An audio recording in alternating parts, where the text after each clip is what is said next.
what actually went to the community health centers, or not the community, the ACOs, the light blue. That went to the ACO. So we're in an ACO, we got a segment of that money to make changes and investments. This slide is telling you overall for all the ACOs in the state exactly where the money went. So 450 different types of investments transpired. 118 million went into personnel and staff, 35 million into infrastructure, and 8 million to the community partners.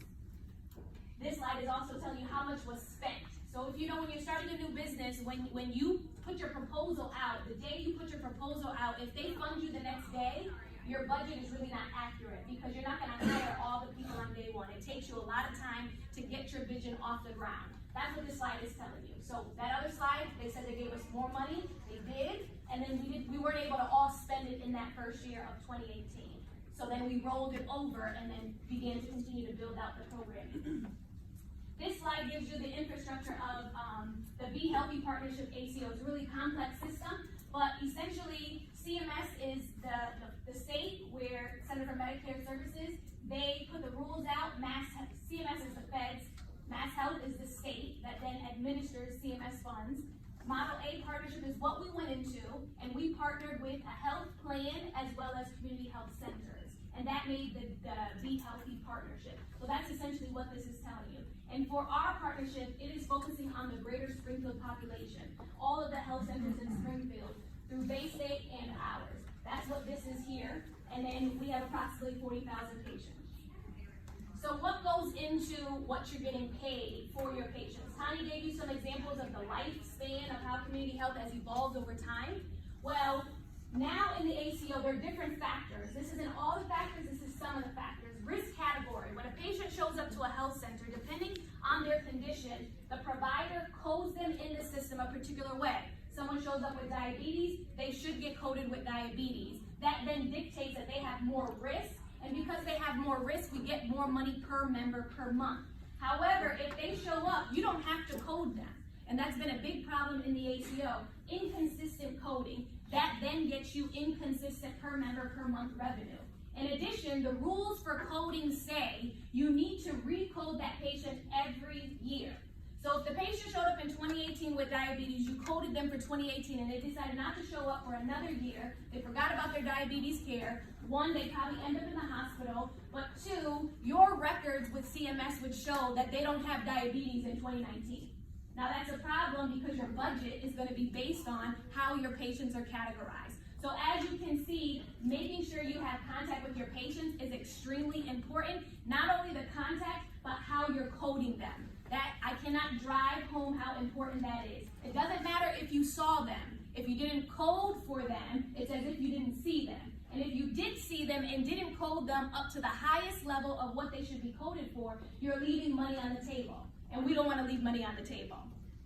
So in addition, your patients, as you saw, we're engaging more with patients. We're doing a whole lot more trying to pull them into care, trying to make sure that we're keeping their statuses correct as well as taking care of their health care. Because ultimately, if you have people with chronic diseases who are not taking care of their health, they're going to land in the ER and they're going to die premature deaths.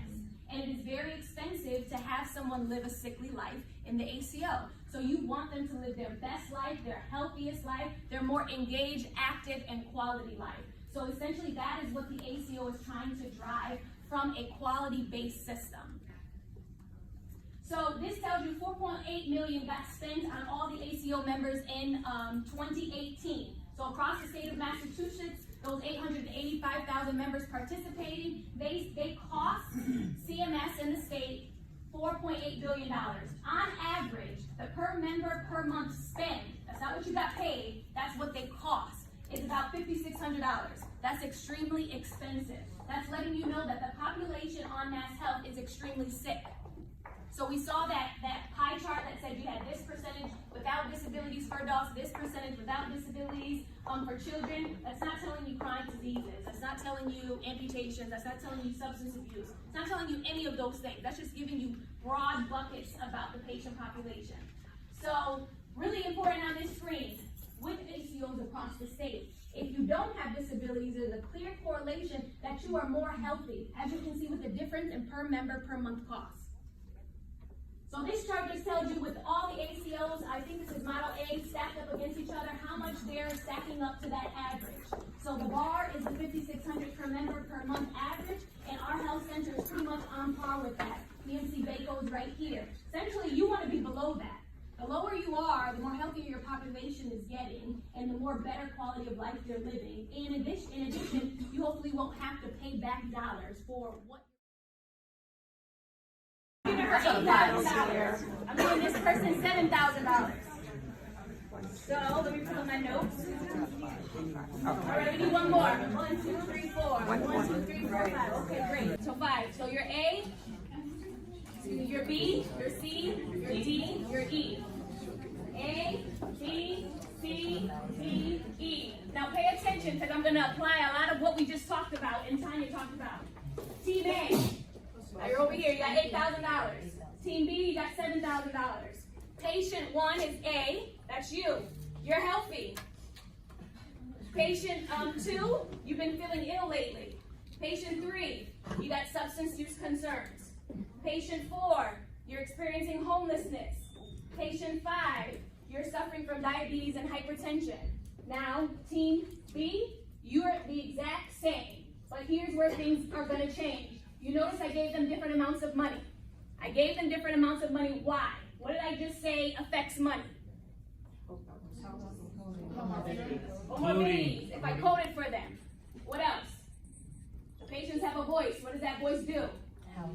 Quality and patient satisfaction. So one got more money than the other because somebody had better coding, somebody had better quality, somebody had better patient satisfaction scores. So that's why they got different dollar amounts. But I gave them the exact same patients. So you can see how this can create an inequity in trying to provide care to your patients. So, patient 1, you're healthy, step forward.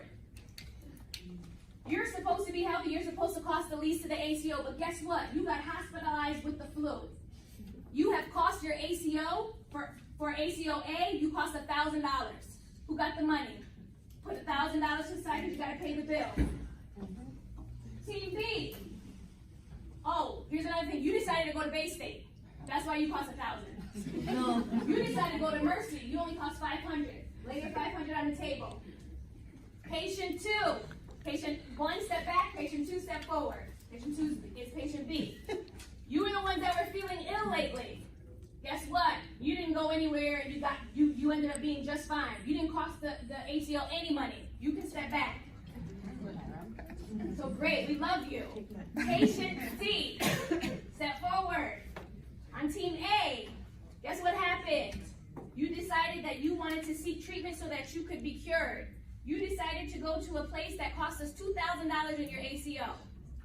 Patients have freedom of choice in their ACO depending on the network. So that network dictates where they can go and they have choice and they don't know what it's going to cost. So you cost your ACO $2,000. Over here, you also admitted to treatment, but you decided to stay in Springfield. Yours costed $500. Lay it on the table. Patient 4, step forward. You were struggling with homelessness. And because you struggled with homelessness, those who don't know, you have a higher rate of contracting hepatitis C. And unfortunately, you did contract hepatitis C. And over here, your ACO, your doctor, now your doctor had choice in this.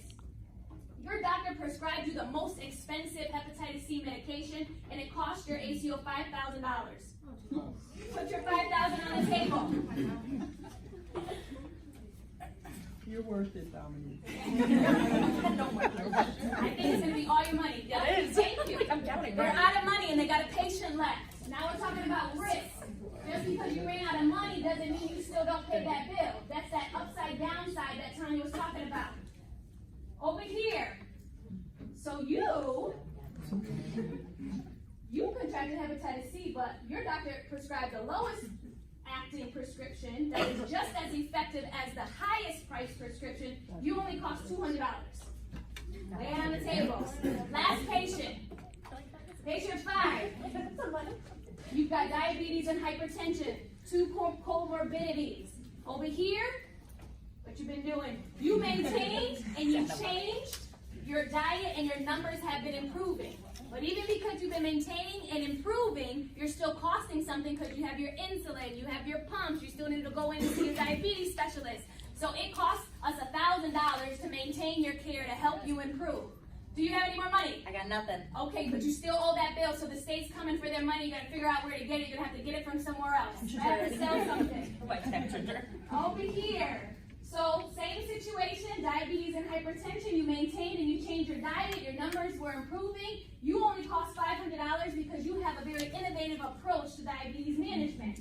So, over here, how much money did they lose? All of it. Negative. They're -1. Correct. Over here, how much did they gain? Or what did they save? That's the surplus. That's a bit more complicated. $300.